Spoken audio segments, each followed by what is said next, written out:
which we define as people walking, using wheeled mobility devices, cycling, rollerblading, skateboarding, and other forms of self-propelled transportation. So in terms of this project, it's worth thinking about where are the current destinations, what are some of the future destinations. So we've got, like, Pryor has a few commercial destinations, a lot of seniors' homes, and then there's a lot of recreational destinations south of Pryor, and then thinking about the future hospital and things like that. In terms of walking in general preferences, yeah, sidewalks are good, which if you see, this is from one of our projects, the purpley blue lines are accessible areas, so where there's curb cuts, people with wheelchairs, wheeled mobility devices can use. And if you can see, the green is just regular sidewalks. So obviously that's Melkin in the middle. So huge gap in the active transportation network. So that's worth thinking about. Other things, people like to walk where there's things to look at, safe crossings. Generally the most direct route is good. And benches is kind of the number one thing we hear when we work with seniors. In terms of cycling, yeah, the safest and calmest route is usually what people are looking for, or the furthest away from cars, generally. This is a picture of Jackson Avenue, crossing Pryor, and you can see there's a little bike button. So basically, I always say cyclists are lazy, so if they can not get off their bike, that's a win. So generally, bike routes have these. Flattest route is always good, and the most direct route. So, how might active transportation options change for those in the community? Yeah, there's a photo of Melkin. Maybe we'll get some sidewalks. That would be awesome. Maybe accessible sidewalks, new crossings, new routes, but then thinking about, obviously in Arterial, there's going to be a lot more cars, so we need to protect people using active transportation from the cars, essentially. So I'd really look at it as an opportunity to improve active transportation in the area. Other things to consider, yeah, how many more people might we get to walk, cycle, thinking about the slope. In terms of safety, the perception of safety is also really important. So I know some of them showed like an underpass. I'm just picturing this, like I have no idea what it's gonna look like, but late at night, dark, could be a little scary. An overpass, you really have to look at the slope, the grade. Lighting is important. Connections to transit, as Matt said, and really look at the destinations. And that's probably my 4 minutes.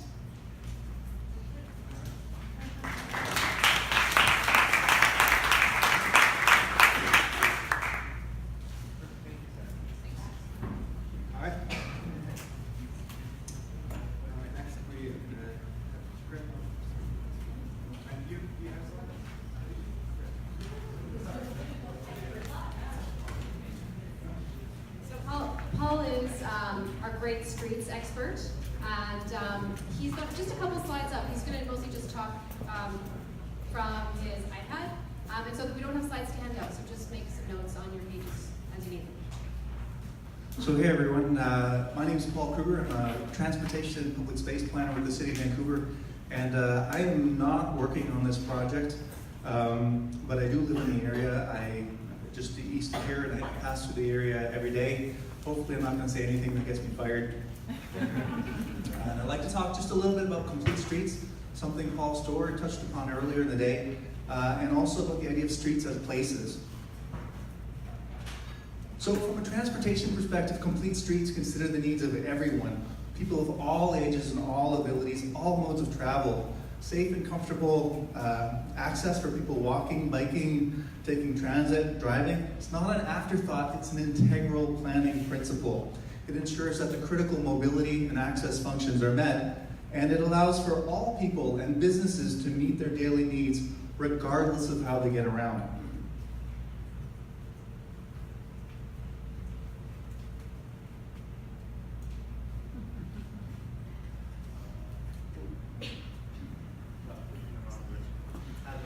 I have it upside down. Problem solved.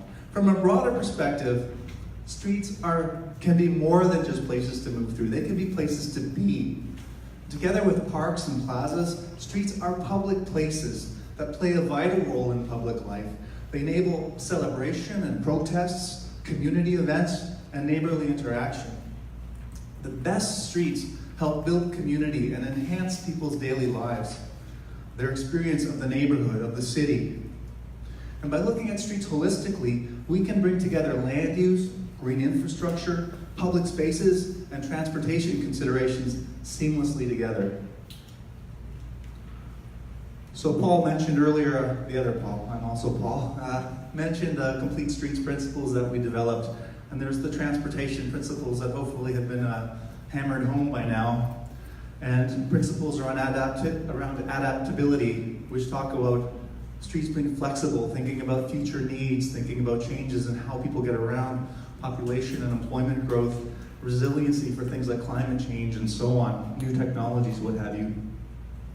But then there's all those placemaking principles that call for streets to respond to surrounding land use, that can create delightful and attractive and lively streets that encourage a culture of walking and cycling and social interaction and even lingering depending on the street. And finally, you have green infrastructure principles that recognize the potential for ecological function in streets, exploring opportunities for improved stormwater management and healthy trees, for example. So bringing all these principles together on a commercial high street with lots of destinations, for example, you see maybe safe and direct access for all modes and all users to shops and services and patios so that everyone can participate in their community, making for a rich street life. It might mean wide, clear sidewalks that are accessible to people with limited mobility, maybe even with raised crosswalks. Stephanie showed a photo earlier that there are no sidewalks whatsoever, so lots of room for improvement here. Better and more direct access for people cycling. Good curbside management for people who need parking or access to deliveries and so forth. And then placemaking features such as public seating and parklets. We have a nice example of a pop-up parklet outside this building actually. Making places for people to stop and rest, to people watch, to hang out, meet a neighbor, have a bite to eat. Maybe even little moments of surprise and whimsy that can bring a smile or a moment of inspiration on an otherwise dreary day for someone's life. And green infrastructure such as trees and landscaping, stormwater management that is functional and can also be beautiful. So all this can come together to create a lively and delightful experience. There's no one-size-fits-all approach to street design. It depends on things like transportation function, which Paul Storer and others have talked about quite a bit already. On the available right-of-way, again, streets have different widths, so you need to think carefully about what needs to happen on this street and how much space do we have and what could you push to another street and what's the potential for new setbacks, and all those things have to come together in terms of what you can do on a particular street. And then